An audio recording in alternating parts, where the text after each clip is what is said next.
जैसा कर्म वैसा जन्म। ये 11 कर्म निर्धारित करते हैं हमारा अगला जन्म। यह तो आप सभी जानते ही हैं कि जो मनुष्य जैसा कर्म करता है वैसा ही फल भी पाता है।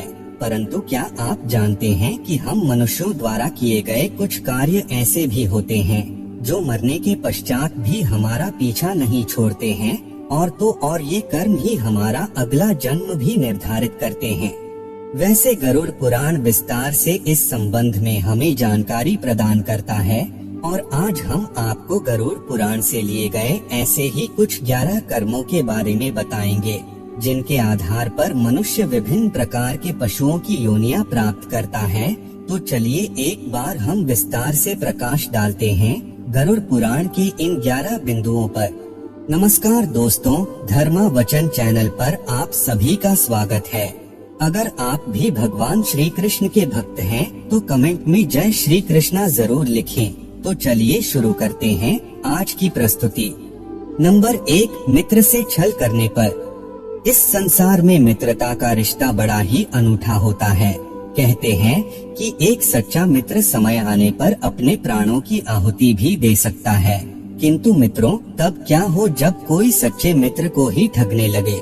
वैसे गरुड़ पुराण में ऐसे लोगों के संदर्भ में विस्तार से बताया गया है। इसमें बताया गया है कि जब कोई व्यक्ति अपने मित्र से छल कपट करता है तो मृत्यु उपरांत उसे नर्क तो जाना ही पड़ेगा, साथ ही साथ उसका अगला जन्म पहाड़ों पर रहने वाले गिद्ध के रूप में होता है। उसे मरे हुए पशुओं का सड़ा गला मांस खाकर जैसे तैसे अपना जीवन यापन करना पड़ता है। नंबर 2, धर्म का अपमान करने पर। मित्रों, इस संसार में आपको कई ऐसे व्यक्ति मिल जाएंगे जो अपने धर्म के साथ साथ दूसरे धर्मों का भी समान भाव से सम्मान करते हैं। वहीं कुछ लोग ऐसे भी होते हैं जिन्हें दूसरों के धर्मों से तो बैर होती ही है, परंतु वे अपने धर्म को भी हेय दृष्टि से देखते हैं। ऐसे लोग पुराणों में लिखी हुई बातों को नजरअंदाज करके अपनी अल्पबुद्धि का परिचय देते हैं। इन लोगों के संदर्भ में गरुड़ पुराण कहता है कि मरने के पश्चात इन्हें नर्क तो मिलेगा ही, साथ ही साथ इनका अगला जन्म कुत्ते के रूप में होगा। ये श्वान अपने स्वभाव के कारण गली गली में भौंकते रहेंगे, परंतु ना तो इनकी बात कोई गौर से सुनेगा और न ही कोई प्रतिक्रिया व्यक्त करेगा। फिर जब इन्हें अपनी भूल का आभास होगा तब जाकर ये अपनी श्वान की योनि से मुक्त होंगे। नंबर 3, अपनों का अनादर करने पर। दोस्तों, इस संसार में किसी भी मनुष्य का जीवन बिना उसके परिजनों के सहयोग के संभव नहीं है, और इसमें माता पिता और गुरुजनों की तो बात ही अलग है।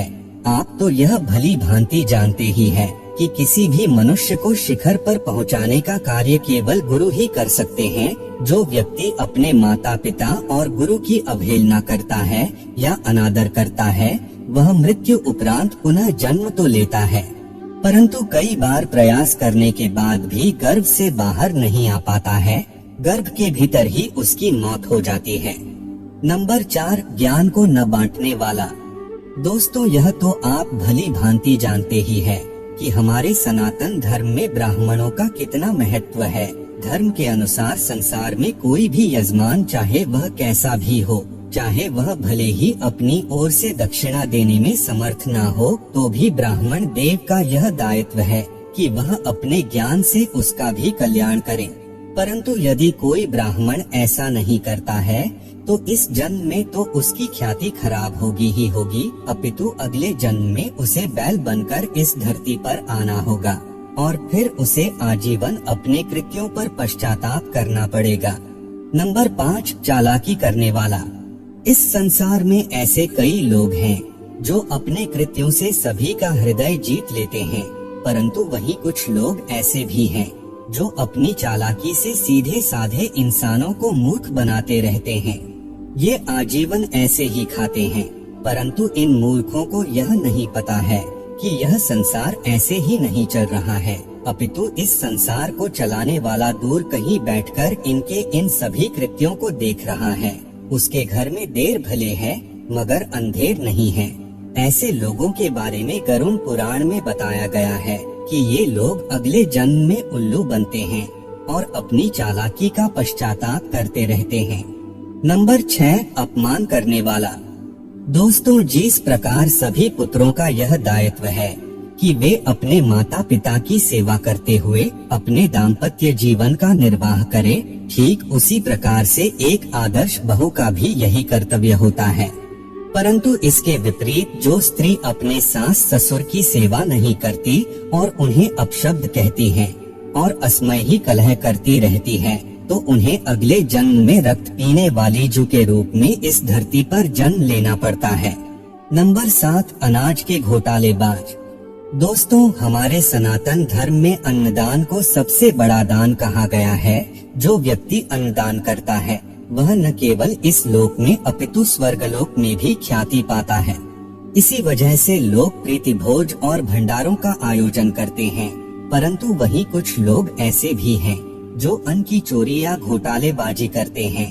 ऐसे लोगों के बारे में गरुड़ पुराण में कहा गया है कि इनका अगला जन्म छछूंदर या चूहे के रूप में होगा और फिर ये अनाज के दाने दाने के लिए तरसेंगे। नंबर 8, गाली देने वाला। दोस्तों, आप तो यह जानते ही है कि मनुष्य के कंठ में माँ सरस्वती का वास होता है। इसीलिए शास्त्रों में बताया गया है कि मनुष्यों को कभी भी ऐसे शब्द नहीं बोलने चाहिए जो दूसरों की भावनाओं को आहत करे। परंतु फिर भी कई लोग अपशब्दों को कहने से बाज नहीं आते हैं और छोटी छोटी बातों पर अन्य लोगों को गाली देने लगते हैं। कई बार तो इन्हें तुरंत ही जवाब मिल जाता है, परंतु इनकी अक्ल तो तब ठिकाने आती है जब अगले जन्म में ये बकरे के रूप में इस धरती पर आते हैं और ये किसी न किसी कसाई के हत्थे चढ़ जाते हैं। नंबर 9, वासना युक्त दृष्टि वाले। दोस्तों, इस संसार में कई मनुष्य ऐसे हैं जो स्त्रियों को बड़े ही सम्मान की दृष्टि से देखते हैं।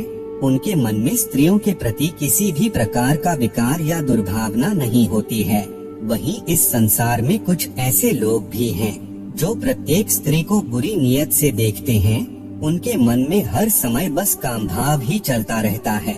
परंतु उन मूर्खों को यह पता नहीं है कि भले ही इनकी वासना के बारे में किसी को पता चले या ना चले, भले ही इनके कृत्यों के बारे में कोई जान सके या ना जान सके, परंतु ऊपर वाला इन्हें देख जरूर रहा है और समय आने पर वह इनका न्याय जरूर करेगा।